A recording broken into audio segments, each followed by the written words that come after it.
ज्योतिष शास्त्र में केतु को 9 ग्रहों में अंतिम ग्रह माना जाता है। केतु का मतलब झंडा होता है। केतु एक छाया ग्रह है। यह वृष, मिथुन, कन्या, धनु, मकर, मीन राशियों में शुभ फल देता है।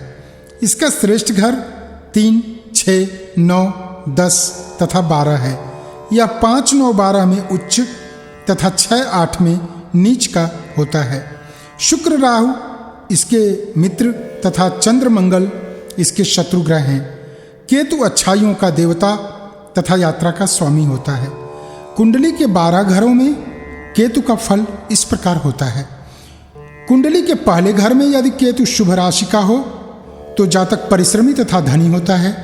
यदि केतु नीच का है तो भी अपने पिता को ताड़ता है। जातक सदैव बच्चा पैदा करने के लिए बेचैन रहता है। यदि है तो जातक की संतान की हालत खराब रहती है। यदि संतान कष्ट में हो तो काला सफेद कंबल मंदिर में दान करें। बुध और चंद्र का उपाय करें। दोनों पांवों के अंगूठे में चांदी पहने। दूसरे घर में यदि केतु है तो जातक को पिता की संपत्ति मिलती है। अच्छे ग्रहों के संयोग से जातक उन्नति करता है। यदि सूर्य 12वें घर में है तो जातक 24 वर्ष की उम्र तक स्थायी संपत्ति का मालिक बनता है। शुक्र का प्रभाव अच्छा रहता है। जातक को गुजारा करने लायक ही धन की प्राप्ति होती है। यदि संयम की कमी है तो केतु का प्रभाव नष्ट हो जाता है। अतः जातक को संयमी होना आवश्यक है। इसके लिए कन्याओं की सेवा करें, केसर का तिलक लगाएं, पत्नी का कभी अपमान न करें, संस्कार अच्छे होने चाहिए। केतु यदि तीसरे घर में है तो जातक भाइयों से दुखी होकर प्रदेश में रहता है। उसकी कार्य प्रणाली घूमने फिरने वाली होती है। यदि पहला संतान लड़का हो तो संतान पक्ष प्रबल हो जाता है। जातक दूसरी स्त्रियों तथा साली के चक्कर में परेशान रहता है। जातक का धन मुकदमेबाजी में बर्बाद होता है। शुक्र बुध का प्रभाव प्रायः नीच ही होता है। ऐसी दशा में मकान के द्वार के ऊपर तांबे का पत्थर लगाएं। चना चावल दाल बहते जल में प्रवाहित करें। सोना पहने। कुंडली के चौथे घर में यदि केतु है तो जातक की संतान देर से पैदा होती है। जातक परिश्रमी तथा संपन्न होता है। यहाँ बैठा केतु पिता तथा गुरु की शक्ति बढ़ाता है। माता को कष्ट देता है। 3-4 कन्याएं होती हैं। जातक की आयु लंबी होती है पर सुख का अभाव होता है। इसके लिए दाल चना नदी में प्रवाहित करें। गेहूं पीले कपड़े में बांधकर पुरोहित को देकर आशीर्वाद लें। चांदी धारण करें, मन शांत रहेगा। 5वें घर में केतु का प्रभाव बृहस्पति के अनुसार हो जाता है। 24 वर्ष की आयु के बाद रोजगार मिलता है। पुत्रों से अधिक पौत्र पैदा होते हैं। यदि शनि 9वें घर में तथा शुक्र 5वें घर में हो तो संतान पक्ष प्रबल होता है। यदि केतु 5वें घर में बृहस्पति 11वें घर में हो तो मरा बच्चा पैदा होता है। माता पिता की आयु 48 वर्ष तक हो जाती है। ऐसी स्थिति में शनि की वस्तुएं जैसे संदूक आदि खाली न रखें। यदि मंगल चंद्र खाना नंबर 4 में हो तो चावल मसूर की दाल, दूध, देसी खंड आदि दान करें, लाभ होगा। छठे घर का केतु ननिहाल तथा माता के लिए अच्छा नहीं होता। यहाँ अकेला केतु श्रेष्ठ फल देता है। जातक यदि अभिमान करे तो खूंखार कुत्ता या मामा द्वारा दिया कष्ट उसे बीमार कर देता है। यदि बृहस्पति श्रेष्ठ हो तथा दूसरा घर खाली हो तो जातक की आयु 70 वर्ष की होती है। शांति हेतु काले और सफ़ेद तिल नदी में प्रवाहित करें। 43 दिन तक लगातार मंदिर में केले दान करें। बाएं हाथ की उंगली में सोना धारण करें, लाभ होगा। 7वें घर का केतु जातक को बच्चों के प्रति चिंतित करता है।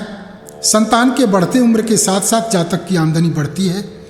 यदि बृहस्पति और शुक्र खाना नंबर 2 में हो तो बृहस्पति सहायक होता है। झूठा वचन देना जातक के लिए हानिकारक होता है। जातक का मन काफ़ी परेशान रहता है। शांति हेतु 4 दिन तक लगातार 7 केले जल में प्रवाहित करें। अभिमान कभी न करें तथा केसर का तिलक लगाएं। यदि कुंडली के 8वें घर में केतु है तो जातक के संतान का बचना मुश्किल हो जाता है। जातक को बवासीर की बीमारी होती है। उसके चरित्र से पत्नी प्रभावित होती है। जातक की पत्नी दगाबाज होती है। यदि बुध पहले या छठे घर में है तो जातक को 34 वर्ष के बाद संतान की प्राप्ति होती है। यदि केतु अशुभ हो तो जातक सब जगह पर अपनी परेशानी रोता रहता है।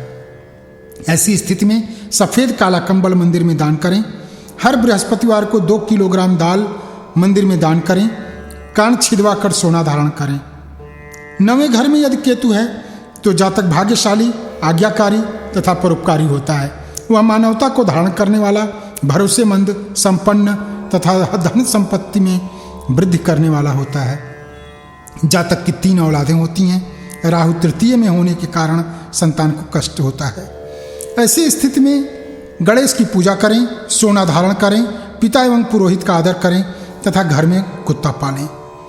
यदि 10वें घर में केतु है तो जातक का जीवन अस्त व्यस्त रहता है। यह केतु का सर्वोत्तम घर माना जाता है। चूंकि यह शनि का घर है, इसलिए यदि शनि अच्छे घर में बैठा हो तो केतु भी अच्छे फल देगा, और यदि शनि नीच का हुआ तो सोना भी मिट्टी बन जाएगा। केतु यदि अशुभ हुआ तो जातक को नपुंसक बना देता है। शुभता हेतु पराई स्त्री से संबंध न रखें। चांदी के बर्तन में शहद भरकर घर में रखें। शनि तथा मंगल का उपाय करें। 11वें घर में केतु अच्छा फल देता है। जातक धनवान होता है। यदि 3रे घर में बुध है तो केतु नीच का हो जाता है। अशुभ केतु होने पर जातक या उसकी मां में से किसी एक की आयु ही लंबी होती है। ऐसी स्थिति में 43 दिन तक लगातार सफ़ेद मूली सोते समय सिरहाने रखें तथा सुबह उसे मंदिर में दान कर दें। 12वें घर में स्थित केतु उच्च का माना जाता है। जातक को धन और सम्मान दोनों मिलता है। पुत्र प्राप्ति के बाद जातक के घर में अथाह दौलत बरसने लगती है। यदि 6ठे घर में राहु के साथ बुध हो तो फल अति उत्तम होता है।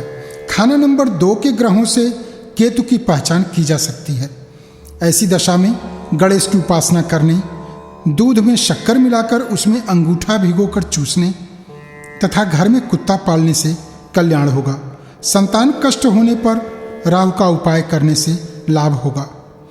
उपाय करते समय इस बात का ध्यान रखना चाहिए कि एक दिन में केवल एक ही उपाय हो तथा सभी उपाय दिन के समय होने चाहिए।